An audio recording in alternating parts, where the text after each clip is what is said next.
Hello everyone, मैं क्यों लिखता हूँ। ये चैप्टर आज हम पढ़ने वाले हैं जिसके लेखक हैं सच्चिदानंद हीरानंद वात्स्यायन अगेय जी। ठीक है, तो इन्होंने बड़ा ही अच्छा चैप्टर लिखा है। इन्होंने एक कृतिकार और लेखक के बारे में बताया है कि कृतिकार कौन होते हैं, लेखक कौन होते हैं, लोग किन किन कारणों से लिखना पसंद करते हैं। देखिए, पहला बताया लेखक और कृतिकार में अंतर। लेखक और कृतिकार में क्या अंतर होता है। लेखक अगेय जी के अनुसार लेखक वो है जो बाहरी व्यवस्था से लिखता है, लाइक संपादकों के आग्रह से। संपादक होते हैं, वो रिक्वेस्ट करते हैं आप बहुत अच्छा लिखते हो, आप लिखिए, तो उनके आग्रह से, प्रकाशक के तकाजे से, ठीक है, और आर्थिक आवश्यकता से। कुछ लोगों को पैसों की आवश्यकता होती है, पैसा कमाने के लिए लिखते हैं, तो ये होता है बाह्य दबाव। तो कुछ ऐसे लिखते हैं, कुछ लिखते हैं आंतरिक दबाव से, आंतरिक विवशता से। वो आंतरिक विवशता, वो भीतरी उन्मेष, वो क्या होता है वो मैं बताती हूँ। जब तक कोई व्यक्ति किसी काम को ना कर ले, उसको वो बेचैनी महसूस होती है, और जब तक वो उस काम को नहीं करेगा वो बेचैनी शांत नहीं होती। ऐसे ही कुछ कृतिकार होते हैं, जब तक वो अपनी कृति, अपनी रचना को ना लिख लें, तब तक वो ऐसे ही परेशान रहते हैं। तभी तो लेखक आधी रात में उठकर, सुबह में जल्दी उठकर तब लिखने लगते हैं। तो वो जो बेचैनी होती है उनको तब तक शांत नहीं होती वो बेचैनी, जब तक वो लिख ना ले। तो वो होते हैं कृतिकार, और उनकी लिखी हुई रचना कृति कहलाती है, और जो लेखक हैं उनके लिखे हुए लेख कहलाते हैं। ठीक है, लेखक के लिखने का कारण, जो लेखक हैं हमारे सच्चिदानंद जी, उनके लिखने का कारण क्या है। वो कहते हैं मैं दूसरी तरह के जो कृतिकार होते हैं उनकी तरह लिखता हूँ, भीतरी विवशता से लिखता हूँ। मैं बेचैन हो जाता हूँ जब तक ना लिखूँ, और मेरी भीतरी विवशता ही मुझे लिखने के लिए मजबूर करती है। जब तक मुझे किसी चीज़ की अनुभूति महसूस नहीं होती, मैं नहीं लिख पाता। उस चीज़ को ये उदाहरण के साथ में क्लियर करने वाले हैं। ठीक है, अब देखिए, एक और बात मैं बता दूं आपको। इन्होंने एक एग्जाम्पल दिया है, लाइक एक आदमी है जिसको सुबह सुबह उठना है, सुबह सवेरे उठ जाना है, तो उसके लिए वो अलार्म लगाता है। ठीक है, 6 बजे उठने के लिए, सुबह 6 बजे उठना है, अलार्म लगाता है। अलार्म बजने के बाद वो उठता है, या फिर घर में परिवार में किसी को कह देता है कि मुझे सुबह 6 बजे उठा देना। तो वो है बाह्य दबाव। बाह्य दबाव से वो व्यक्ति उठ पा रहा है। ठीक है, उसके बाद अगर कोई व्यक्ति 6 बजे, दूसरा एक व्यक्ति है जो 6 बजे उठना चाहता है, तो 6 बजे तुरंत उसकी, बल्कि 6 बजे से पहले ही उसकी आँख खुल जाएगी। वो है उसकी आंतरिक विवशता। ठीक है, नेक्स्ट पॉइंट देखिए बेटा, मैंने लिखा हुआ है विज्ञान का दुरुपयोग। अपनी बात समझाने के लिए थोड़ा सा विज्ञान की तरफ लेकर चले हैं हमें लेखक खुद भी विज्ञान का विद्यार्थी रहा है। अणु, परमाणु, सबके बारे में सैद्धांतिक और वैज्ञानिक ज्ञान उन्हें था। तो यहाँ पर ये जिक्र करते हैं एक घटना का, विज्ञान के दुरुपयोग का। जब विश्व युद्ध चल रहा था तो काफ़ी सैनिक ब्रह्मपुत्र नदी के किनारे पर इकट्ठा थे, और भूख लगी थी, खाने के लिए कुछ मछलियाँ चाहिए थी। उसके लिए वो क्या करते हैं, ब्रह्मपुत्र नदी में अणु बम फेंक देते हैं। तो कुछ मछलियों के लालच में उन्होंने हजारों, लाखों, करोड़ों जीवों को मार डाला था, नाश कर दिया था। तो ये विज्ञान के दुरुपयोग का इन्होंने एक उदाहरण दिया है। हम भी देखते हैं अपने आसपास अपने जीवन में कि भाई विज्ञान का दुरुपयोग कितना हो रहा है।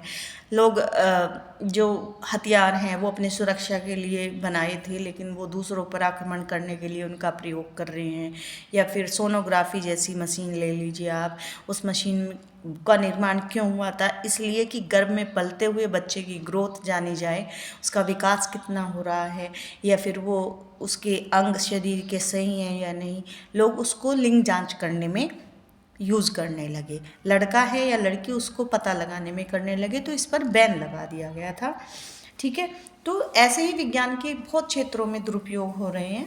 आपसे एग्जाम्पल मांगे जा सकते हैं, तो वो याद रखिएगा। नेक्स्ट इन्होंने लिखा है बेटा, अनुभव से अनुभूति, जापान जाने का अवसर। अब देखिए, इनको जब जापान में बम फेंका गया था हिरोशिमा पर, तो हिरोशिमा पे इन्होंने सुना था, अखबारों में भी पढ़ा कि हिरोशिमा पे बम फेंका गया, और वहाँ पर ऐसे ऐसे लोग इतने आहत हुए, इस तरह की घटना घटित हुई, लेकिन उन्होंने सिर्फ अनुभव किया कि जो हमला था वो कितना भयंकर रहा होगा अखबारों में पढ़ने के बाद। तो वो फिर उस जापान गए एक बार। जापान जाने के बाद क्या देखते हैं, वो अस्पताल में जाते हैं और अस्पताल में जाकर ऐसे लोगों से मिलते हैं जो इस घटना के शिकार हुए। तभी भी वो उसका अनुभव कर पा रहे थे। इतनी अनुभूति उन्हें नहीं हुई थी, इतनी विवशता नहीं हुई थी कि वो इस घटना पर कुछ लिख पा सकें। ठीक है, एक बार वो सड़क पर घूम रहे थे वहीं पर हिरोशिमा में, तो वो क्या देखते हैं, एक सड़क पर घूमते हुए एक जले हुए पत्थर पर एक लंबी उजली छाया है। एक बड़ा पत्थर वहाँ सड़क पर था और लंबी उजली छाया उस पर छपी हुई थी। विस्फोट के समय अंदाज़ा लगाया जा सकता है एक आदमी की छाया उस पर छपी हुई थी। विस्फोट के समय शायद वो वहाँ खड़ा रहा होगा और जो रेडियो एक्टिव पदार्थ थे, रेडियोधर्मी पदार्थ थे, तो वो जो है अणुबम के गिरने पर उस व्यक्ति के अंदर फंस गए होंगे, रुद्ध हो गए होंगे और जो आसपास से निकल गए होंगे पत्थर के, लेकिन जो व्यक्ति वहाँ खड़ा हुआ था वो वहाँ पर झुलसा। उस पत्थर पर उसकी छाया अभी भी बनी हुई है, यानी वो व्यक्ति तुरंत सेकंड में भाप बनकर उड़ गया होगा। तब समूची पूरी ट्रेजेडी लेखक की समझ में आ गई, क्योंकि वो ट्रेजेडी पत्थर पर लिखी हुई थी। तब लेखक को उस छाया को देखकर एक थप्पड़ सा लगा और कहीं ना कहीं जो अनुभूति प्रत्यक्ष में आनी थी, जो अब तक अनुभव हो रहा था सब चीज़ों का, अब वो अनुभूति महसूस होने लगी और लेखक अब हो गया विवश लिखने के लिए। ठीक है, तो वो कहते हैं जब तक मैं विवश नहीं हो जाऊं तब तक मैं नहीं लिखता। लास्ट पॉइंट है बेटा, लेखक हिरोशिमा के विस्फोट का भोक्ता कब बना? यही जो मैंने अभी आपको घटना बताई। अब जब उसने इस छाया को देखा तो वह स्वयं को इस घटना का भोक्ता मानने लगा। भोक्ता यानी उसे लगा कि उस समय मैं यहाँ था और ये सब कुछ मेरी आंखों के सामने घटा। शायद वो ऐसा महसूस कर रहा था कि जो व्यक्ति की छाया इस पत्थर पर है वो मेरे साथ घटना घटी है। तो वो अनुभूति उसे होने लगी, वो विवशता हुई और उसके बाद वो मजबूर हो गए हिरोशिमा की घटना पर अपनी कविता लिखने के लिए। तब उन्होंने कविता लिखी और वो कविता बहुत प्रसिद्ध कविता है। 1959 में उन्होंने वो कविता लिखी। ये वो कविता है जो लेखक ने लिखी थी, आपके चैप्टर के लास्ट में है, जो उन्होंने हिरोशिमा की घटना से विवश होकर लिखी थी। तो लेखक ये बताना चाह रहे हैं कि मैं क्यों लिखता हूँ, उसका रिप्लाई उन्होंने खुद से ही दे दिया। मैं जब लिखता हूँ जब मैं विवश हो जाता हूँ।